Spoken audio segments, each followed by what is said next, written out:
نکاح کرو.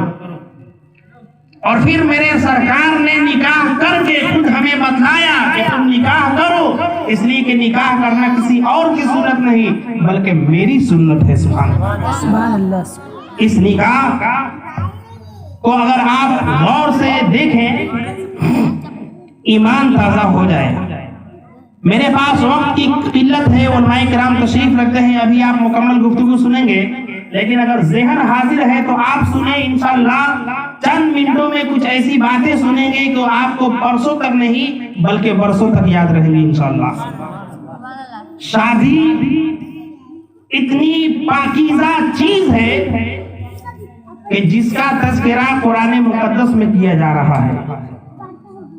شادی وہ چیز ہے جس کے بارے میں میرے سرکار فرماتے ہیں کہ جو بھی نوجوان شادی کر لیتا ہے اس کے آدھے ایمان کی حفاظت ہو جاتی ہے. سبحان اللہ. علماء کرام تشریف رکھتے ہیں، ذہن حاضر رکھیں.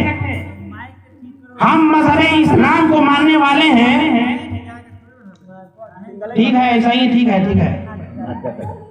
وہ یہ کھارا رہنے والا اسٹیم ہے، سمجھے؟ ہاں.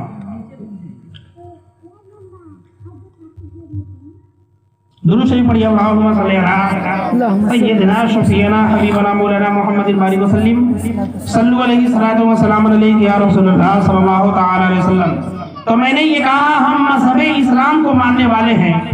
مذہب اسلام کے اندر اللہ رب العزت نے بہت سارے عبادات ہمیں عطا کیے ہیں، بہت ایسی چیزیں عطا کی ہیں کہ اگر اس چیز پہ عمل کیا جائے، اس کو اپنی زندگی میں اتارا جائے تو پھر اللہ تعالیٰ ہمارے خطاؤں کو معاف کر دے.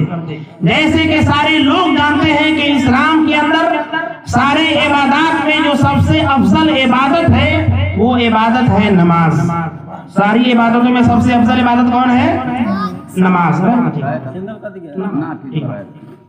ساری عبادتوں میں سب سے افضل عبادت کون ہے؟ نماز.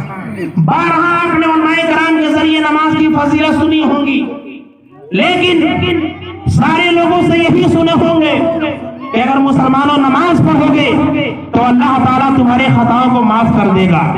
اگر نماز پڑھو گے اللہ تعالیٰ نیکیوں میں اضافہ کرے گا. اگر نماز پڑھیے گا اللہ تعالیٰ بدلے میں جنت ادا کر دے گا.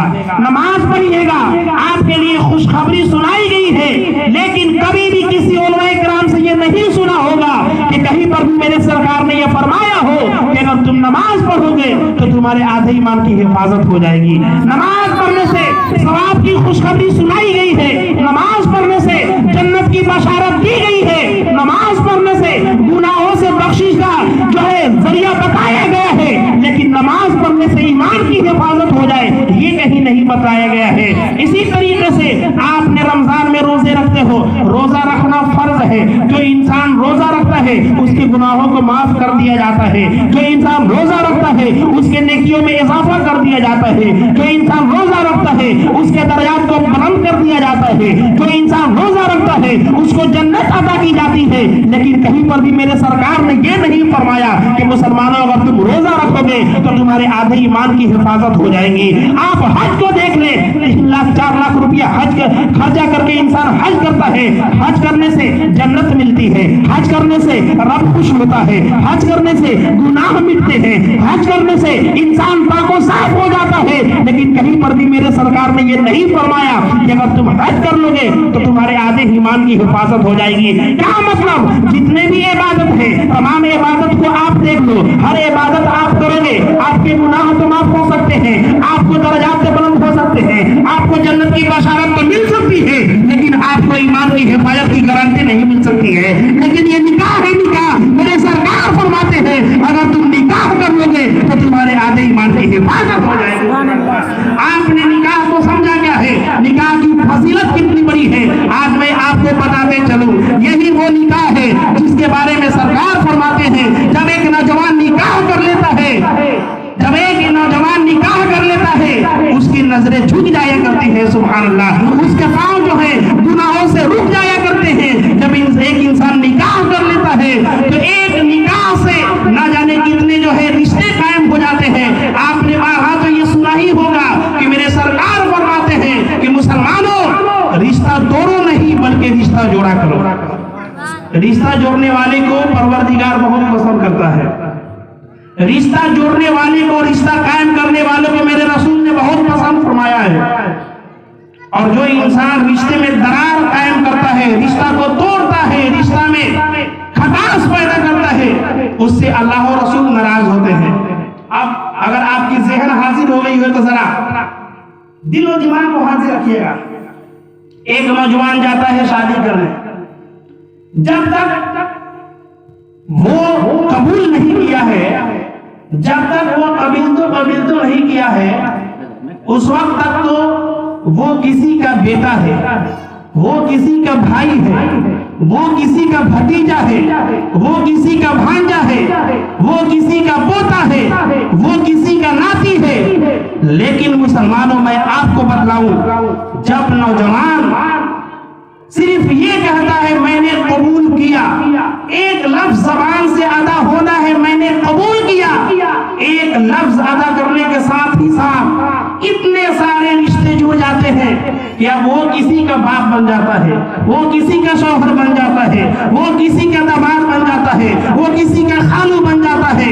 یعنی ایک جو ہے لفظ وہ زبان سے دہراتا ہے, نہ جانے کتنے جو ہے رشتے قائم ہو جاتے ہیں. میرے سرکار فرماتے ہیں رشتہ قائم کیا کرو, اس لیے کہ جو رشتہ کو بڑھاتا ہے ان سے میں بھی راضی ہوتا ہوں, اس سے پروردگار بھی راضی ہوتا ہے.